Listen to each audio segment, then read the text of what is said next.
Хамтдаа үзэгчтэй маш их баярлалаа, хөтөлбөр үргэлжлэн хөрч байна. Яг одоо та бүхэндээ зочноо уулзуулахад бэлэн болсон байна. Студид маань зочин маань хүрэлцэн ирсэн байна. Энэ өдрийн мэндийг хүргэе. Өдрийн мэнд хүргэе. Өдрийн мэнд хүргэе. За өнөөдөр студид маань гуаша засалж нүрийн йогийн багш Насан Жаргал хүрэлцэн ирсэн. За нэвтрүүлэгтээ орсонд маш их баярлалаа. За өнөөдөр та бас үзэгчдэд маань өөрийгөө дэлгэрэнгүй танилцуулаач. За намайг Насан Жаргал гэдэг. Нүрийн йогийн багш гуаша засалжаар ажилладаг. Тийм хүн байгаа. Тэгээд за одоо үзэгчд маань гуаша гэж ер нь яг өмнө сонсч л байсан баг те. Ер нь яг гуаша гэж юу юм гээд үндсэн ойлголтоос нь эхлүүлээд бас яриагаа эхлүүлэе гэж бодлоо. За тэгээ гуаша массаж бол хятад улсаас үүсэх гаралтай хятадын уламжлалт эмчилгээний гоо сайхан гэж явдаг. За бүх төрлийн өвчнг зөвхөн гуашаагаараа эдгээдэг байсан. Тэгээд энэ нь болохоор олон жилийн явцад ингээд уламжлагдаж ирсээр одоо гоо сайхан болоод эрүүл мэндэ хадгалах арга нь олж үлдсэн байт юм байна. За тэгэхээр хүний бие махбодын цэг сувг судлууд дээр гуашаагаар массаж хийгээд тусахад бол биес хор гадагшилж идэг. Ингэхдээ бол арьсаар дамжиж гадагшилж идэг байхгүй юу. Тэгэхээр ингээд хор нь гадагшлаад ирэхээр биений дархлаад дэмжигдээд цусны ангамд сайжраад биерүүлж ийм үйл явцсан болдог байх нь. Тэгэхээр гуаша бол ганц эрүүл мэнд биш бас гоо сайхан талаас ач холбогдолтой байдаг. Эмчилгээний гуаша массажыг бол нүүрэнд мэрэгжлийн түвшинд хийхэд бол эрүүлэр залуучих боломжтой. Тэглгүй ахав гуашаг бол сүүлийн жилүүдэд дэлхийн алдартай одоодоос ахуулаад өдөр тутмын арьс арчилгаанд айгүй хэрэгэлдэг болсон тий. Мэсгүүгээр залуужна гэдэг бол угаасаа хамгийн гайхалтай зүйл. Тэгээ ер нь сая ярьж ин л да биес хорыг гадагшлуулдаг гэх тий. Тэгэхээр зөвхөн нүүрнээс гадна биеийн аль аль хэсгүүдэд бас гуашаг хэрэгжилж болдго юм болоо. За тэгэхээр гуаша массажыг бол нүүр болон бие хэсгүүдэд хийдэг. За энийг гоо сайхан болон эрүүл мэдлээс ач холбогддог гэж хэлсэн шүү дээ. За бид нас ахихын хэрээр бидний нүүрний асуудал үүсдэг. За нүүр хүчлээдэх, унжих, хавгнах, за мөн нөхцөлд үүсдэг тий хавгнах энэ асуудлыг бол гуаша массажаар засах боломжтой байдаг. За гуашаны төрөлд бол толгоон гуаша, нүүрний гуаша, биеийн гуаша гэдээ хийгддэг. За тэгэхээр толгоон гуаша хийхээр ямар ашиг тустай вэ гэхээр тархины цус хангамж маш сайжраад эрүүлж идэг. Толгой тархи амраад нойрон сайн болж ядаргаа тайлгдж идэг гэсэн үг. Тэгээ мөн ус унахаа олчдаг хүмүүс ингээд маш хүнтэй юм спад орлоо гуйжуулаа гэдэг. Гэхэд бол ус унсаар нэхэд гуашаад орж байгаа хүмүүс бол ус нь холчдаг, хаг арилдаг. Тэгээ хүүхнээс ирүүлждэг. Тэгээд толгой тарих амрын цэцэн ангам сайжраад за тэгэхээр нүүрний гуаша гэхээр одоо нүүрний бүх л асуудлыг шийдэх боломжтой. За нүүрний гуаша гэж чулуу бариад гуашадад гоё болчихно гэсэн үг биш л дээ. Бас эн чинь стандарт даралт одоо юу байдаг штэ. Дистралийн зөв хийх, дараал одоо зөв техникээр хийх гэж хэлж олно.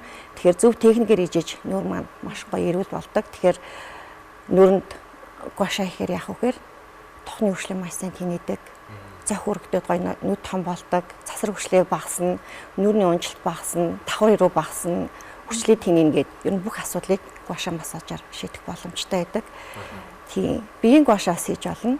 Биеийн гуаша бол хийхээр арьсны уян хатан чанар сайжирч идэг. Бид нар чи ингээд сууг судлууд нь бүглрөөд ингээд баригдчихаараа хүн ингээд өвдөж эхэлдэг юм байна л да. Тэр сууг судлыг нэгээд хорыг гадагшлуулчихаар бие маш сайн амраад эрүүлж идэг.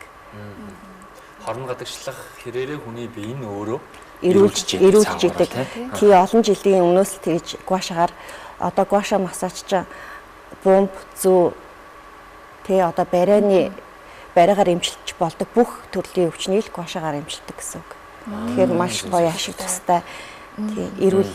Тэгэхээр биеийн болон нүүрний гуаша массажинд орсноор маш олон эерэг үр дүнг бол бие тавьчирдаг юм байна. Тий эрүүлэр тий эмсгүүгээр. Монголд бол мэдээж маш олон газар гуашагийн үйлчлэгийг үзүүлж байгаа тий. Тэгэхээр яг зөв техникээр хийнэ гэдэг нь хамгийн чухал гэж хэлж байна. Ер нь бол дэлхийн стандартад нийцсэн одоо зүйлс нь ямар зүйл байдгийг хориглох заалтууд ер нь байдгүй. Буруу хийвэл бас ямар үр дүн авчрах вэ? Тий энэ бас чухал зүйл дээ. Буруу хийвэл угаасаа нүүр унжин, хавгна бүр эсэргээрээ өвчлөгээ нэмэн ийм болохоор анх хийж байгаа хүмүүс ямар ч байсан л зөв техникээ сурж иж л их хэвээр. Одоо гуаша чулууга зөв барихаас ахуулаад энэ зөв техник эхлэн зөв даралт гэж хэлдэг байхгүй. Тэгэхээр хориглох заалтууд бас биш штэ. Одоо гуашаг хийж болохгүй хүмүүс идэг байхгүй юу? Жирэмсэн. Одоо жирэмсний эхний 3 сар болон сүүлийн 3 саруудад хийдгүү. Дунд тэр 3 сард яах вэ гэхээр зөвхөн нүүр хүзүү толгоондоо хийн, биеинд бол хийдэггүй гэсэн үг. За мөн хавдартай хүмүүс идэг тэрний хавдрын эмчилгээ хийлгэж байгаа хүмүүс бас болохгүй. Ботокс тарилга хийлгэсэн хүмүүс бас хугацаанд дуусаагүй болтгоо. Тийм нүрээр хор тарчин гээ хийдэг байхгүй юу? Тэгэхээр хугацаанд дуусгаар хийн гэсэн үг. Тэгээ нүүрэндээ ил шарахтаа бол өрөвсөн хийж болохгүй. За тэгээд мөн өндөр даралттай хүмүүс хийдэггүй. Тийм заалтууд идэг. Хэрэгслийн яг техникээр нь хийн гэж энэ за зүгээр гэртээ хүн гуашаа одоо тэр чулууг нь ч гэдэг юм ч гэдэг тийм тэрийг аваад ингээ гэртээ зүгээр ингээд өөрөө хийя гэдэг тийм. Тэнгүүд л яг одоо тийм сургалтч байд юм уу? Энэ зөвлөгөөг ер нь хаанаас авах хэрэгтэй юм? За гэртээ хүмүүс гуашаа хийдэг болсон шүү дээ. Одоо гуашаа чулуун мэдгүй хүмүүс баг байх гэсэн тийм. Одоо тийм тэгэхээр гэртээ гуашаа хийж байгаа хүмүүс маань бол ямар ч хэлбэр дүрсийн чулуугаар л хийж болно. Гол нь хийж байгаа зүйл маань цэвэр чулуу байх хэвээр. Одоо сүүлийн үед чулуухээс илүү зис цэвэр мөнгөөр бас гуашаадаг болсон шүү дээ. Тэгэхээр гуашааны төрөл бол хамаагүй. Гэхдээ бас гэртээ хийж байхдаа анхаарах зүйлүүд идэг.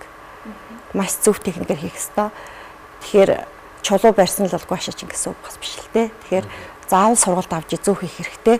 За зөвлөхөд бол гэртээ хийж байгаа хүмүүс зөвлөхөд нүрээ маш сайн цэвэрлэнэ. Одоо бодогтой хүмүүс бол будгаа сайн цэвэрлээд за тэгээд өөрөө арьсан тогтсон гусдаг тосоор хийн. За зүгээр тосоор ихээр бол арьсан шингэжтэй ш. Тэгэхээр ингээд арьс таталтаад явахгүй гэсэн. Тэгэхээр улам арьсаа сонгоно. Тэгэхээр маш сайн гусдаг тосоор хийн. За гуашаа массаж хийж байхдаа бас нэг анхаарах зүйл нь багжаа зөв сонгоно. Анх хийж байгаа хүмүүс бол ирмэгтэй тийм хатуу ширүүн багжаар хийгээд хэрэггүй байдаг. Тэгэхээр нүур амаа ингээд зулгалцдаг байхгүй юу? Тийм тэгээд хийж байгаа чулуугаас маш сайн шалгах хэрэгтэй. Чулууч ингээд хагарчдаг, цуурчдаг. За тэр гэмтлээ бас тий шалгах ёстой. Тэгээ гуашаа массаж хийж байхдаа мөсөөр арчихгүй, гууж болохгүй, бүлээн ус маш сайн авах хэрэгтэй гэд тий заалтууд байдаг тий. Да гуашаа массаж хийхэд нүрийн бүх нөхцөв нэгдээд чийг авахд маш сайн бэлэн болдог. Гуашааж яхад бүх нөхцөв нэгдээд хорыг татчихж нүрийн хор, пудрийн хор, кремийн хор ингээд бүгд татагдж идэг байхгүй юу. Тэгэхээр дараа нь тэр бохирдлоо маш сайн арчиж аавна. Хүмүүс ингээд гуашаач гутаа ингээд болчлоо гэж арчиж цэвэрлж аваад гүн чийг өгөх, арьсаа тайвшруулах, маск сайн тавьж, арьсчилгааны бүтээгдэхүүнийг сайн хэрэглэх хэрэгтэй. Тэгвэл нүүр хуурайш гаддаг. Угаасаа л аливаа зүйл чинь юмыг яг ёс журмаар нь зөв техникээр нь хийх юм бол үр дүнг нь авчирна, буруу хийх юм бол бас сөрөг үр дүнг авчирна тий. Тэр юмны тунганд харуулах нь их чухал байдаг. Тэгээд ер нь одоо гуашаа Монголд одоо хөгжүүд хэр удаж байгаа юм бол таны хувьд ч гэсэн яг яагаад гуашаа массаж бас хийх болсон шалтгаанаас бас хуваалцаж. За тэгээ 2015 онд гуашаа массаж Монголд дэлгэрсэн шүү дээ. Монголд нүрийн йогийг анх үндэслсэн Саран багш бас гуашаа массаж маань ингээд Монголд дэлгэрүүлсэн. Тэгээ дэлгэмдүүлээд одоо Саран багштай маш их баярлалаа. Энэ олон Монголын авахд бүсгүүчүүдийг те эрүүл мэсгүүгээр гоё байх аргад бол ингээд сургасан. Тийм. Тэгээд миний хувьд болохоор 2017 онд нүрийн йогийн багш болсон. Бас нөгөө олон жил ээлж ажил хийгээд одоо нүрийнхээ асуудлын учраа олох хэлсэн шүү дээ. Тэгэхэд нүрийн йог хийхэд нүр их гоё болт юм байна гэдгийг мэдж аваа. Тэгээд суралцаад багш болж исэн 20 оноос хойш гуашаалцаар ажиллаж байгаа. Тэгэхээр энэ би боддог одоо 30 гараад явсан 30 гаруй насндаа бол маш хүрчлээтэйсэн. Бүр чи нэг үрчлээтэй шар хөх мөн үү гэж намайг бүр асууж исэн байхгүй юу. Тэгэхээр энийг би яг энэ ажлыг хийснээс хойш энэ үрчлээ гэдэг чинь ерөөсөө насны үрчлээ биш юм байна. Бидний стресс ядаргаа амьдралын хэв маяг буруу зуршлаас үүссэн үрчлээ тийм байх гэж ойлгосон. Тэгээ нүүр хизээ гоё идэг хэрэг ерөөсөө цусан хангам сайжирчээж арьс булчин ч хөдөлгөөнд дэжиж гоё идэг юм гэдгийг ойлгож авсан. Тэгээд одоо энийг ч гэсэндээ хүмүүстэй хэрэглээд одоо хүмүүсийн гоо сайханд тий өөрхөн мэддэг чаддаг зүйлээрээ сургаа явж байгаа. Ер нь яг нүрийн йог гуашаа гэдэг зүйл нь өөрөө одоо яг нэг тодтгол юм уу? Одоо ер нь нүрийн йог гэдэг нь бас арай өөр зүйл байгаад шиг байна тий. Тийм. За нүрийн йогыг бол хүн өөрөө хийн. Тийм. Гуашаа массажийг бол хүнээр хийлгэж гин гэсэн үг шүү дээ. Механикаар хийлгэж гин гэсэн чулуугаар хийж гин. Энэ хоёроор л өөр болохоос биш гарах үр дүн яг ижилхэн. Гэхдээ гуашаа массаж бол илүү хурдан үр дүнг өгдөг. Нүрийн йогыг бол маш олон давтамжтайгаар өдөр болгон алхасгүй гэдэг бол гуашаа массажийг 7 хоногт 2-3 удаа хийгээд тахад болчтой. Гэхдээ хослуулж болно. Хослуулж болно. Гэхдээ өнөөдөр гуашаа хийх юм бол 2-3 хоногийн дараа нүрийн йога хийх ингэж хийдэг. Тий.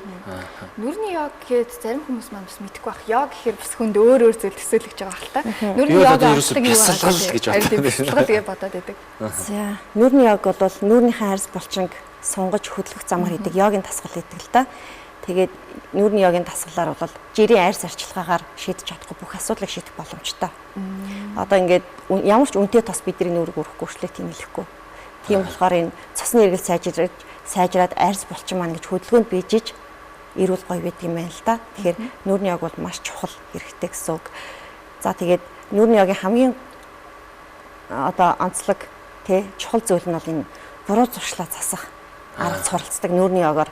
Одоо гуашаагаар хичнээн ингээд гоё татаад өргөөд хүчлэгийг нь тэнэлгсэн ч гэсэн ингээд буруу зуршилтаа ингээд буцаад л нөгөө олон давтаал хөмсгөө өргөөл тухай зангидалах юм бол тэр нь буцаад тий өршлийн тодордог. Тэгэхээр нүрийн йогоор ингээд буруу зуршил засагдаг. Бас нүрийн хаван сайн буудаг.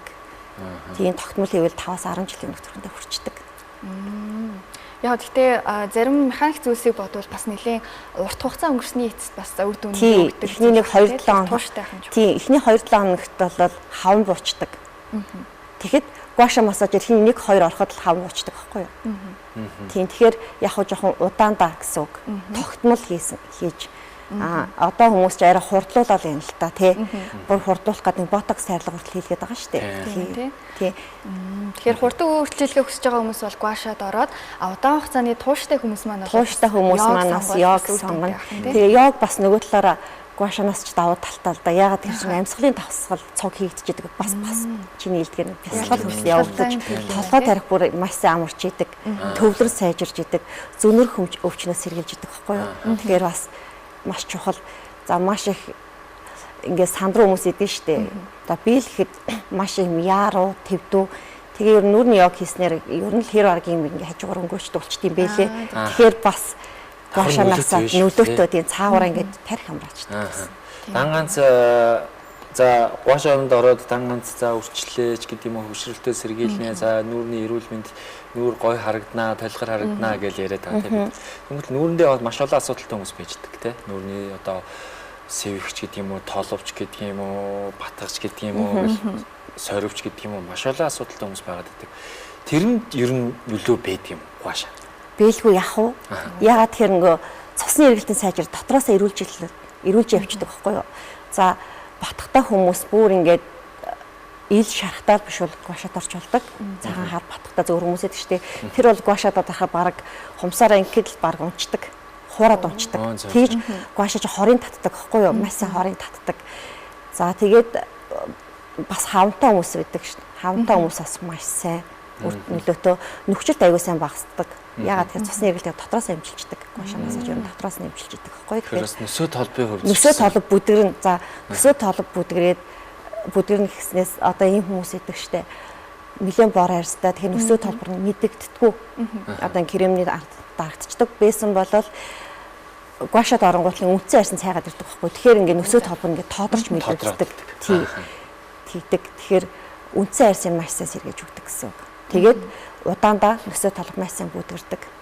Одоо тэгэхээр нүрийн йогийг хүн өөрөө хийдэг гэдгийгсэн шүү дээ. Тэгэхээр хүн одоо гэртээ нүрийн йог хийхээр шийдлээ гэж бодоход хаанаас одоо сургалт дамжаа гэж юу юм бэ нүү? Эсвэл бол YouTube гэх мэтчлээ одоо цахим сүлжээгээр бас үзэх боломжтой л байдаг бах те. Зөвлөх зөвлөгөөний. Тэгэхээр нүрийн йогийг маш зөв хийх нь чухал. Буруу хийх юм бол бас нүр унжина. Үр дүнд хүрэхгүй гэсэн үг. Тэгэхээр одоо янз бүрийн YouTube бичлэгүүдийг бол хараад нүрийн йог сурна гэж байхгүй. Заавал мэрэгжлийн багшийн удирдлагын доор булчингаа удирдах сурна гэсэн үг. Энд чинь бас хэцүү л дээ. Нүдээ том хараад тухай өрөхгүй харна гэдэг чинь бас хэцүү байхгүй юу? Хажуунаас нэг хүн харж өгөөд буруу байшгүй гэж хэлэхгүй бол бас мэдэхгүй байна. Тэгээд булчингаа удирдах сурчих юм бол дараа нэмэлтээр дээр явж байгаа дасгалуудыг хараад иж болно л доо. Тийм. Маш олон одоо цэг судас одоо нүрэрчтэл ингээд байж байгаа. Бостоод ирэхэд бүх сууг судлууд байж байгаа шүү дээ. Тэдний чинь хамаагүй буруу янз янзаар нь оролдоод байвал тэгэл бас гажиг үүсэх. Тийм. Магадaltaй. Буруу гуаша массаж хийснээс нүүр нь унцсан хүмүүс ирдэг. Одоо нөгөө гэртээ нэг талдаа илүү их даралтаар хийгээд нөгөө талдаа арай сул хийхээр нүүр унцчихдаг байхгүй юу? Тэгээд нүүрний тэгшим алдагдцсан. Алдагдчихдаг. Ер нь хичнээн удаагийн оролдоор яг үр дүн гуаша тэр үр дүн ер нь нэлээд үзүүлэх бол одоо жишээ нь зөв яг нэг үндсэн хайрстай хүмүүс байлаа гэж бодъё л да тий. Гуаша массаж бол курс орж иж үр дүнтэй байдаг. Эхний оролтоосоо л үр дүнгээ өгөө явчихдаг байхгүй юу? Нүрний хаан буугаад өнгөн сэргээд өчлөө ингээд тэнийгээд болчингууд нь сулраад ирдэг. Тэгээд хамгийн багадаа ер нь 5, 7, 10 удаа гэж ордог. Тэгээд нас арсны онцлогоос шалтгаалаад курсээ бол ихэд орохоо шийддэг. За тийм байна. Ер нь бол Монгол улс маань гуаша нүрийн йог аль аль нь л яг эрчимтэйгээр хөгжиж байна. Тэгээд яг энэ үед зөвхөн одоо цахимаар хараад буруу зүйл хийх магадлалтай, буруу хийвэл бас сөрөг үр дүн ихтэй учраас одоо сургалтууд бас байна. Танаас салууны хувьд ер нь сургалт явуулдаггүй, бусад салуунуудаас ялгарх онцлог юу вэ? За манайх бол онлайн сургалт явуулдаг. Өөртөө гуаша болон массаж их онлайн сургалт, танхимын болон ганцаарчлан сургалт явуулдаг. За удахгүй одоо гуаша засалж мэргэжлийн гуаша засалж бэлтгэх сургалтаа явуулах гэдэг одоо бэлдэж байгаа. Тийм тэгээд эхлээд ямарсан багшаар заалгараа л гэж хэлмээр санагддаг. Тийм би бас анх сонирхож байхдаа YouTube бичлэг харж идэг гэсэн. Тэгээд ер нь багшаар заалах нь зөв юм билээ. Бидний ярьц хугацаа өндөрлөх гэсэн байна. Харамсалтай нь маш богинохон байдаг. Тэгээд төгсгөлд нь таныг бас телевиз үзэж байгаа. Гэртээ яг хийдэг ч гэдэг юм уу? Бас нэг зөвлөгөө өгөх хүмүүс, танаас бас зөвлөгөө хүлээж байгаа хүмүүс нийлээдгүй байгуулаа гэж бодож байна. Бас нэг товчхон нэг зөвлөгөө өгөөч. Юун дээр анхаарах хэрэгтэй юм те? За тэгээ. За бид гуаша массаж болон нүрийн йогийг аль болох эрт хийх тусмаа сайн. Тийм 18-аас дээш наснд бол хийж эхэлдэг. Тэгэхээр маш эрт хийх тусмаа бол тэр цаг хугацаанд ингээд тогтцдог гэсэн үг. Тэгэхээр хоёрдугаарт нь маш сайн зөв хийж сурах хэрэгтэй. Нүрийн йогч вэ нү, гуаша массаж вэ нү, аль алийг зөв хийгээ сурах хэрэгтэй. За тэгээд гуравдугаарт нь тууштай хийх хэрэгтэй. Сургалтыг заавал мэргэжлийн багшаас аваарай л гэж зөвлөе. Ер нь яг улирлын яг онцлог гэж байх уу? Одоо яг жилийн 4 өдрөл тийм хийх боломжтой гэсэн үг. За маш их баярлалаа. За өнөөдөр студид маань гуаша засалж нүрийн йогийн багш Насан Жаргал хүрэлцэн ирж бидэнтэй бас нүрийн гуаша йогийн талаар мэдээллүүдийг хүргэлээ. Та бүхэнд бас сонирхолтой хэрэгцээтэй байсан болов уу гэж найдаж байна. Тийм тэгээд маш хэрэгтэй мэдээлэл өглөө. Ер нь бол бас нийгэмд залуучууд, охтууд, бүсгүйчүүд маань бол тэр дундаа нүүрэндээ те маш ихээр анхаардаг болсон. Тийм учраас бас гуаша гэдэг зүйлээ, нүрийн йог гэдэг зүйлийн талаар бас дэлгэрэнгүй мэдээллүүдийг бол та бүхэндээ хүргэлээ. За мөн сургалт авахар бол бас салуунтай холбогдоод очиж болох нь, үйлчлүүлэхээр бол бас очиж болох нь. Та бүхэн таалагдсан болоо гэж бодож байна. Хөтөлбөрийн нэрээр өндөрлөж байна. Маргааш энэ цагт ирэх болцлаа. Тэр баяртай.